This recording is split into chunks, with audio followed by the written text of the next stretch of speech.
Hey, how's everyone doing? It's time for one of my pro champion commentaries here. This time I'm actually going to be following around Marshed as he plays on Hecarim in the jungle. And I wanted to do this because, well, you know, it has been Halloween just recently, as of yesterday, and the new skins were out and everything. So a lot of people have been actually playing Hecarim just for the skin, and even before that, he's been a little bit more popular than usual, as people are starting to realize the strength of his jungle and how strong he is in team fights.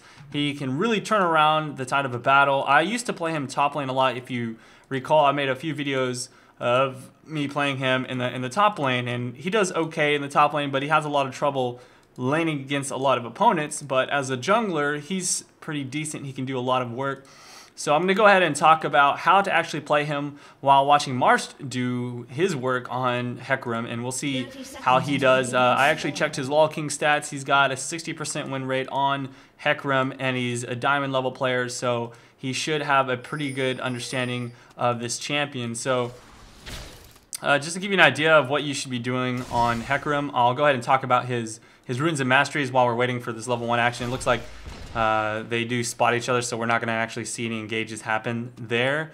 But he actually has a little bit different rune page setup than I normally would do. It's kind of funny. His rune page is actually called Colby Cheese, but he's got 15 attack damage runes, so that's his red and his quintessences, and then he's got flat armor and then magic resist per level for his blues. So that's basically what I would have on any AD carry. But in this particular case for Hecarim, I usually take move speed quints, but since you're going to be doing ghost as the jungle, then I guess that the move speed isn't as necessary, and that extra attack damage is nice for clearing through the jungle a little bit better, and having that extra attack damage in ganks as well is good. So in this particular case, he's going to be starting off with the red buff here. You can actually start off with the blue. That's normally what you would want to do, but I think in this particular case, Marshed wants to gank top first.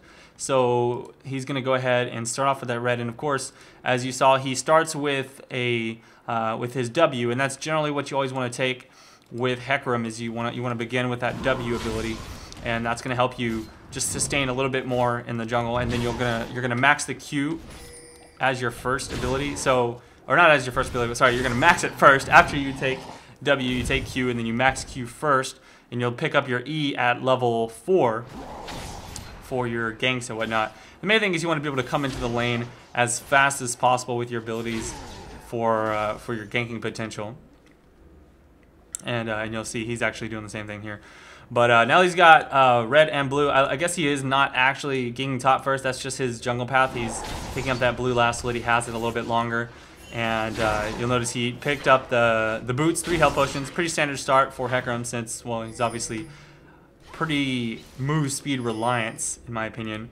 But he's going to be level 4 here fairly soon after he gets a few more jungle camps. Let's see if he actually finds them. He's going to be coming in here trying to find this Mundo. See if he decides to stay in. It might be a little bit dangerous if he wants to stay in there, because Orianna can kind of fold in there, and then bottom lane can run up as well. But it looks like the Ahri actually came up to try and pick up a kill here. They're not going to flash after him. Looks like they might just run for it. And I don't know if they're going to get this kill or not. Looks like he's actually in a bad spot. So this is really good. First blood for Hecarim. And Ahri actually almost picked it up. And that's going to give them a chance to steal this blue buff. So very good job of him catching them there in the jungle. Just obviously wouldn't have been possible without the Ahri folding herself up there. I don't know why the Orianna didn't decide to come up and help out, or why bottom lane didn't help out, but that kind of cost them that first blood as well as their blue buff, and that's going to put the Mundo quite a bit far behind, and so not very good.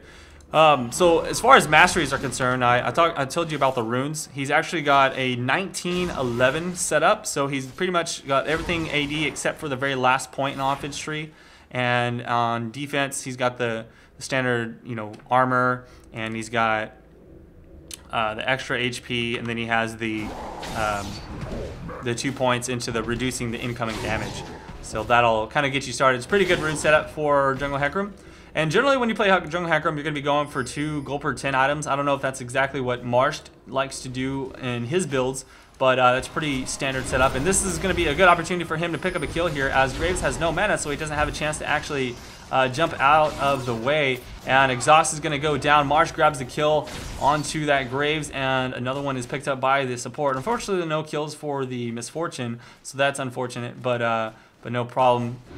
Alistar is a pretty nice LEOP champ, he says in all chat, but yeah, that is definitely true. That's why he's normally banned for the most part. And this is going to give him a chance to come back up here, pick up the race, and then go back to the base with a very nice set of gold. So he's got a very good start already on Hecarim. I'm going to go ahead and speed up just a bit as he's just going to clean up these camps, probably pick up the wolves, and then go back and buy a couple of items. And I'm guessing he's going to go ahead and grab his 2 gold per 10. Wow, what an amazing start. That's probably the best possible start you can get as a jungler. By 6 minutes, having 2 gold per 10 items is very strong, and so he's going to have a lot of sustain and then that extra HP for the lane. Normally, if you're doing well, such as Marshed is right now, you're going to go ahead and start working on that Trinity Force, get that as fast as possible, probably starting with either the Phage, or you can go ahead, if you want even more damage, you can go for the Sheen. And in this particular case, he sees that the Graves is kind of in a good position for him to gank, but this is not something that Misfortune can stay in for very long, as she was getting quite low, but he's going to be able to come in there. He's very strong right now, like I said. He's going to be able to do a little bit of damage, but he needs to back off. He doesn't want to go down right here and give up any killing spree gold. But as long as he kind of hangs in there and tries to bait this out, he should be okay. But without that E up, okay, it looks like it is up already. He's not going to be able to do much. He needs to get behind somebody for that to be really effective, or be able to shove them into the wall, which is similar to an Alistar whenever Alistar can headbutt people into the wall as well. He still has his ghost up as well, so he hasn't even had to use that just yet. And it looks like right now he's just trying to shove this as much as possible and wait for that Mundo to actually back out before he decides to do the same. He may even go for a dive here if they decide to stay, and he's going to go for the ghost. He jumps in, and his ultimate's actually up. He's already level 6, and that is just due to the strong early ganks that he's already had. He was hoping to get a kill there, but he does force him to go back, and they're going to be able to do a little bit of damage to this turret. Ideally, they would work this turret down a little bit. I don't know if they're going to just back off and buy a couple of items, or if they're going to work that down a little bit. Graves and Sona coming back to the lane. Sona doesn't actually have any mana, so there's not a lot that she can do in terms of supporting, other than just auto attack and get experience for her level 6 before backing back off. And Marsh now has his red buff back up, so he should be good to go. There's a lot of jungle to farm here, and he can grab that blue buff for the Ahri, so really good situation to be in right now. Okay, so Trinity Force is the big thing for Hecarim, and I'm going to go ahead and speed it up. The good thing about me commentating on a jungle game here is that I don't really have to go slow the whole time, so the video will be sped up just a bit. So he grabs the easy camps real fast. He is going to be skipping the small golems. Generally, as a jungler, it's not a big deal to try and pick up those small golems because it takes way too long to grab them, and it kind of wastes your time. You can go ahead and pick up all these small camps, and they will respawn by the time you want to go back. And generally, you want to be ganking anyways, rather than spending all your time trying to kill like little small golem camps and stuff like that. And in this particular case, he again is going to be skipping them, and his ultimate is back up now, so he can look for a gank. Unfortunately, they did go back in the lane here. Arya's coming around though, so she's going to grab the kill as Graves sits at the turret. No chance of escape for him. And Marsh was able to run back in here. Let's see if he actually decides to use his ulti. It's probably not safe for him to do so, since all of the other ultis are down on the team and they're way too close to this turret. Nice drop from this Arya though. She's actually hitting a lot of, wow, 3 Doran's rings. Okay, so she's going for that really early game dominance. It's going to hurt her a little bit later on, as she's not going to be able to have that money for a needlessly large rod and whatnot, but we'll see how that goes for the early game dominance. So he will be going for that Sheen. He wants that extra damage. He's not concerned too much about keeping people slowed with that Phage. On the other hand though, Phage has been nerfed anyways. I used to go Phage first, but I would say after the most recent nerfs to Phage, it's probably actually a good idea that he's going for Sheen first for that extra damage. And you can kind of just rely on red buffs to keep your enemies slowed down a little.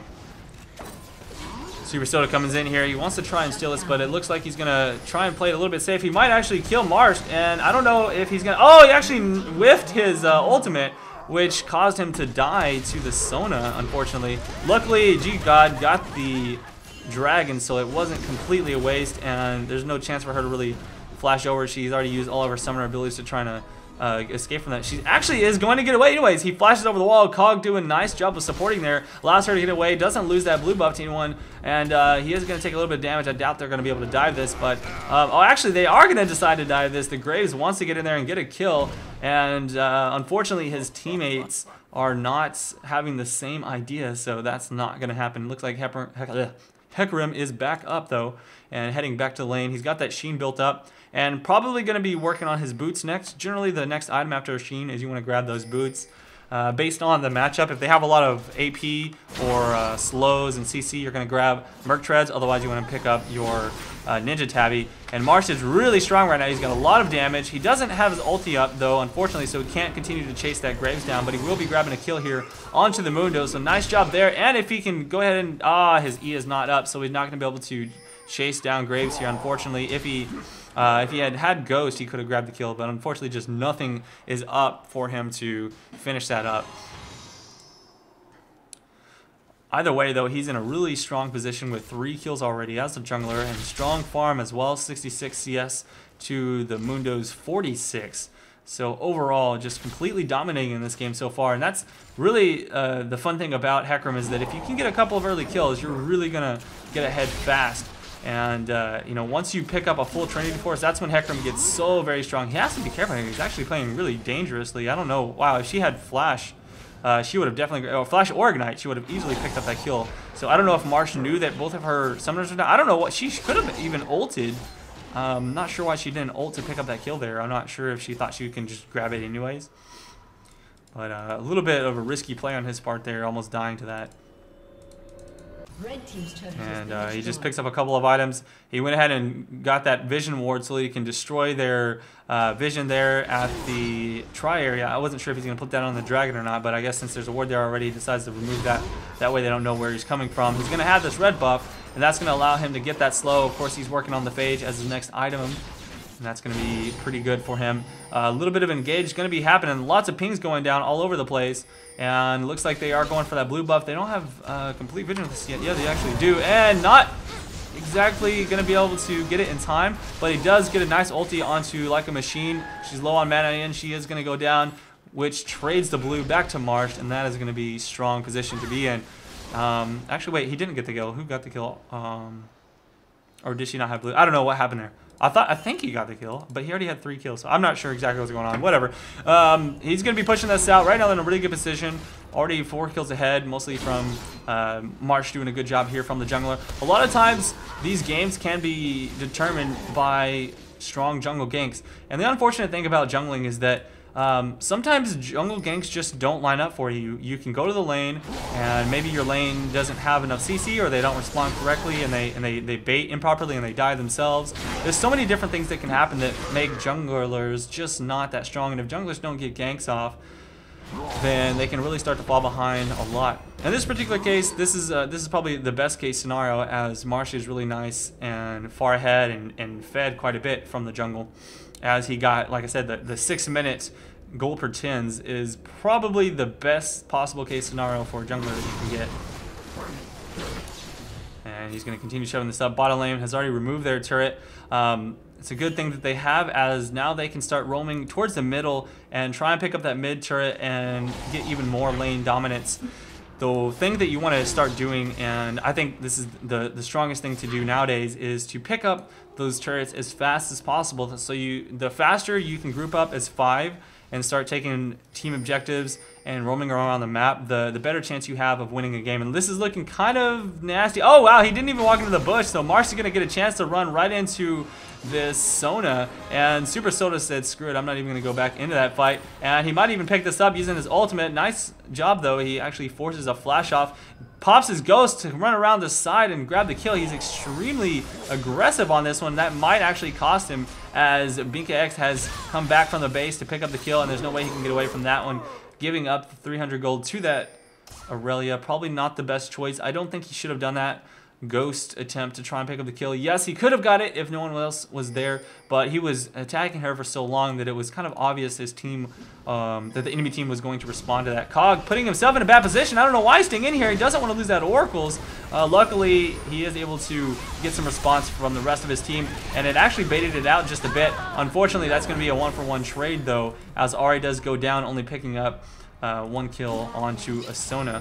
And a nice ulti from the Orianna is going to pick up this Oracles, and overall, that just turned this thing into a really bad situation, as they're going to lose not only the Alistar. Wow, no, maybe not! They actually decided to go for the Misfortune, and Alistar picks up his own kill onto Graves. I had no idea that was going to happen. Holy crap. So that actually wasn't so bad after all. Of course, they are going to grab the dragon, so that does suck, but the fact that he didn't lose his Oracles and he grabbed a kill on the Graves is actually really nice. And Marshed actually might be able to get a kill or even steal this dragon. And looks like he did steal a dragon and pick up a kill onto the Mundo. Really nice job. Totally worth his death there. Doesn't matter if he died, but he grabbed the dragon. He picked up the kill. So, wow. I have to definitely... 1,200 gone. Yeah, I think that Mundo should have probably backed off there and let someone else tank that dragon. And that way he could have got the smite off in time. Graves is so depressed. Not having a happy time, this Graves is not. And so rather than finish up his Trinity Force, it looks like Marshed is deciding, or even his boots, he's deciding to go for that Glacial Shroud, which is a nice item. That cooldown reduction is great on Hecarim. And I mean, usually as your second item, you would obviously go for a Frozen Heart. That's generally the core item. Puffy Daddy, really good position here. Now able to actually completely destroy that Sona. Obviously, she's not going to be able to take on a top laner. She's only level 9, so 5 levels behind him. Even if she was any other champion, she'd still be screwed. Okay, and Marshed right now looking like a really strong position here. I'm going to go ahead and speed this up as he heads back to the lane. And he decides, okay, well, G-God already got the kill. They are probably going to win this game right now if it continues this way, because they are in such a good position. And I have to say that Hecarim is one of those champions that can just completely win a game. That ultimate is so amazing on him, and that was very nicely placed. It landed on both players, fearing them out in a bad spot and causing the Aurelia to actually have to pop her flash. I'm curious if Jack's going to continue to die this. It actually might switch his attention now to pick up the kill onto that Mundo. Mundo goes down and just continues to put himself in bad positions all game long. Now 0-4, really far behind at this point, and that's going to give Marsh the ability, the chance to grab these Wraiths. And so you can see now the power of Hecarim. Now, even if Hecarim wasn't this far ahead, he can still be doing some work. He probably would have, you know, maybe not the Glacial Shroud, but he'd still have these other 2 items at this point by now. And he'd be able to get out some nice ultis. And the ultis are a big part. And this team fight is not going well for Red. They do pick up the Ahri, but that's going to be a 2-for-1 trade so far. Marshed coming in from behind, picking up a kill on Ahri to clean up that fight, no problem. And this is going to give them a chance to grab a Baron now at only 22 minutes into the game.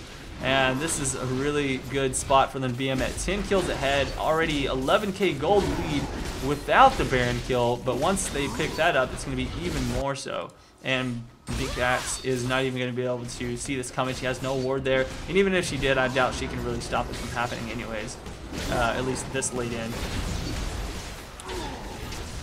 Alright, and that's going to be a very early Baron. Marshed has the blue buff. He's got the Baron buff. He's probably going to be picking up his Trinity Force now as well with 1484 gold. That's just a little bit shy, actually. He needs to grab a couple of more CS before he can go back to the base and pick that up. But I imagine that's exactly what he's going to do here. He's going to go for the Wolves and then try and pick up the Wraiths. That way he has enough gold for that, and I don't know if that's going to be enough. He might have to go for the small golems as well. Nope. Looks like you will have enough for that Trinity Force. And at this point in the game, once you pick up a Trinity Force on Hecarim, not to mention the Glacial Shroud, you're going to be in such a nasty position. I don't know what this Mundo is doing. He's just getting caught all over the place. I feel really bad for this guy. Like, I don't know. I mean, this is a diamond level game. I know it seems like he's like a crap player just by watching it, but I don't know. Maybe he's not a jungler, or maybe he's just off day for this guy. I don't know exactly what's going on, but in any case, could be one of those guys that got elo jobbed and he's like, screw it, I'm gonna play some games now at my 2200 elo level. Looks like a nice ulti from Hecarim, pushing him in, and that is the cool thing about Hecarim. What you want to do whenever you engage on team fights with Hecarim is you'll ulti in whenever you see a squishy and a position that you can land on them. And before you ulti in, you'll have your E kind of charging up, so that whenever you ultimate behind that person, you'll push them towards your team, and that way your team can finish them off with a nice kill. And as soon as you ulti in there, you'll turn on your W, and your team will start attacking those champions, and your W will heal you up. So you're going to take a lot of damage, because usually whenever you engage first, everyone decides to focus you. But the cool thing about Hecarim is that W in team fights is able to heal you more than almost any other ability in the game. Like, it's almost as good as Mundo's healing, as long as your team's all doing damage to the targets that are within your W influence. But in any case, this is pretty much GG already at 25 minutes. A very, very big stomp. I have to say, a big part of it was started by Marshed, and I didn't even watch this game before, and I'm actually watching this live right now, so I guess it's just kind of a good example of how to play some Hecarim in the jungle. Hopefully you guys learned something from it. I almost feel like I need to do another game where Hecarim's not doing so well, just to kind of give you an idea of how to play him. But overall, it's all about finding the right time to engage with those ultimates. A lot of times when I'm playing Hecarim and I want to win a team fight, I'll look for an opportunity for their enemy AD carry to get caught out of position, and then I'll ultimate on top of that person and push them away. Like if I can't find a spot to actually push them into my team to get a kill, like if the team fight's already started, I'll ultimate into everybody, kind of fearing people, but you have to make sure you hit the AD carry and push the AD carry out of the fight, so that I can actually kind of single him out and take him down very quickly, because that's one of the good things that Hecarim can do, is he can take out AD carries very well, especially once you start building up that armor. And so anyways, that's it for this commentary. Very quick one for you guys, but I'll see you around for the next one. Thanks for watching, and make sure you hit that like button if you enjoy these. Peace out.